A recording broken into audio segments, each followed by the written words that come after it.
Hello, welcome to today's episode on life-saving aid. Today we are going to be looking at what to do for an adult who is having seizure, and shortly after the seizure you notice this adult is unresponsive.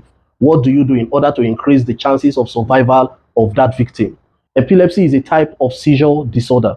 It's important to note that epilepsy can cause what we call sudden unexpected death in epilepsy.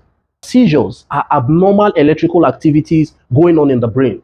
And when this happens, you see physical manifestations. These include abnormal jerky movement. At times, for some victims, they just stare without knowing where they are. For some victims, when the seizure disorder starts, they suddenly collapse and fall to the ground, still having that jerky movement. For some victims, you might see fluid coming out of their mouth. For some, after the period of having seizure, they can soil themselves either with urine or feces. So there are various types of seizure disorder. When you see someone have these abnormal body movements or abnormal awareness of their surrounding, please carry out this action in order to help them safely go through that seizure episode. Victims of seizure disorder ideally should recover after an episode of having a seizure. So what you do for a victim having seizure is very important because this can help reduce complication. Take, for example, someone who is having seizure. You see that someone is having seizure, is already tilting as if he's trying to fall. Please don't run away. This is not when you leave the person and then you see someone suddenly fall, because one of the complications of seizure is usually falls, injury from falls. So when they fall suddenly, they might hit their head. Also, those are events that complicate the seizure. So what do? You assist the victim to the ground safely. But what next do? You turn the victim to their side, either to their left or right, depending on which you can remember while the seizure is going on. So you turn them to their side with the mouth pointing to the ground. Why is this important? During seizure, the victim is usually at risk of choking or suffocation. And so when you turn them to their side with the mouth facing the ground, what you do is that, one, you increase the opening of the airway, and then in case there is vomiting, you reduce the risk of aspiration. Next, you check, is there any tight clothing around their neck? So if it's a male putting on a tie, at that point you remove the tie. For example, in this situation, assuming this is buttoned, that's when you open up the button. What you're trying to do is to ensure that during that period of seizure, they go through it in a safe environment with the intent of reducing complications that can arise.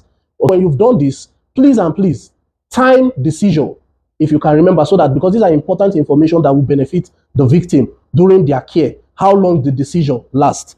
And then please call for help. Call emergency medical services or make plans to take the victim to the hospital.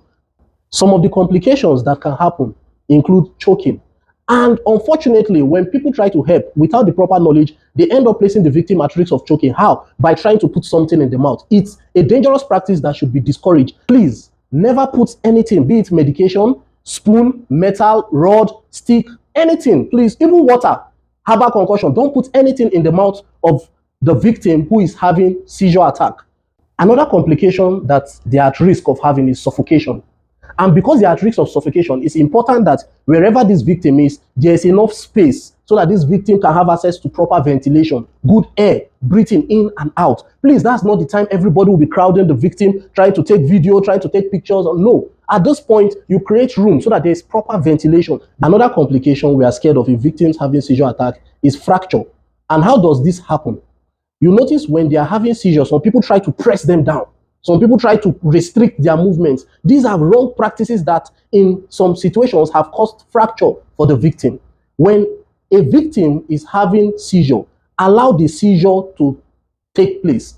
They usually recover within a few minutes. So what do? All you are doing is to support them to go through this seizure attack in a comfortable manner. You've turned them to their side. You can support the head with a soft jacket or towel so that it can just rest. The mouth is pointed downward, and then you adjust them like this with your hand on their body for support. You are not pressing them down. You are not trying to restrict their movement, so that when they are done with the abnormal jerky movement, when they are done with the seizure disorder, they will recover. During the process of recovery, help them to sit down. You time to be fully alert to know what's happening. That's not the point to start giving water, give food. No, because they are still at risk of choking.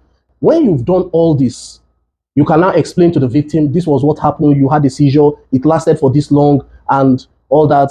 Who can we call so that they will get you to the hospital as soon as possible? This is in a normal seizure attack. However, one of the dreaded complications that can happen in a victim having seizure is what we call a dangerous heart rhythm. And this dangerous heart rhythm puts them at risk of having cardiac arrest. And this cardiac arrest can cause sudden, unexplained death. Now, how do you now recognize a victim who is having seizure from a victim whose condition have worsened into becoming unresponsive? Remember, when a victim is unresponsive, they have cardiac arrest until proven otherwise. And what do? You resuscitate until proper medical help arrive or until you get to the hospital. So in this victim, you've supported this victim, to go through the seizure attack, but you notice after a few minutes, it's like the victim is no longer shaking, seizure is no longer taking place. You try to tap, hello, bros, can you hear me? Again, seizure disorders are very common in males. It can happen in females also, but it's common. So, hello, bros, can you hear me? Hello, madam, can you hear me? You now notice, instead of this person suddenly asking, where am I? What happened? This victim is not responding. This victim is not talking. You shake the victim feels unresponsive. What do? This time around, you are no longer turning to the side. You lie the victim on their back, safely on their back. You tap again, hello, bros, no response. Hello, madam, no response. From the junction between the lower part of the jaw and the neck, you press. You cannot feel for pulse. At this point in time, we are no longer talking about seizure in this victim. This victim is now unresponsive. You look at the breathing, it's either abnormal or not breathing at all. You've checked for pulse, no pulse. Please call for help, your emergency medical services, or you call for a means of transportation to the hospital. While you are doing that, please, in this victim, you are not giving rescue breaths. You are giving hands only chest compression. Oh, this is cardiac arrest until proven otherwise, and you resuscitate immediately. You clench your fist like this, you come to the middle of the chest, the lower part, okay?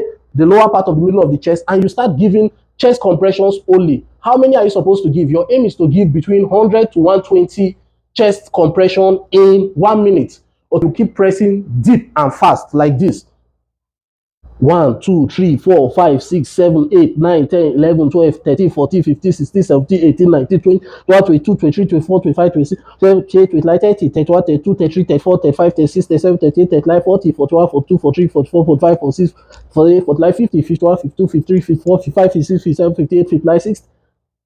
You keep this going until you get to 100 in every minute, or 120 in every minute, or until you are tired and you can call on another rescuer within the vicinity to help in giving chest compression until either emergency medical services arrive or until you get to the hospital. Please, while transporting this victim, don't transport this victim sitting down. You are worsening their chances at survival. Remember, at this point, this victim is unresponsive. What do? You put the victim in a car, preferably at the back of the car. Let the victim still be on their back, and a rescuer be there giving the chest compression while you are on your way to the hospital. Please don't overcrowd the vehicle. Let the victim occupy the back seat, lying on their back, while you, the rescuer, you continue to give your chest compression as you make your way to the hospital.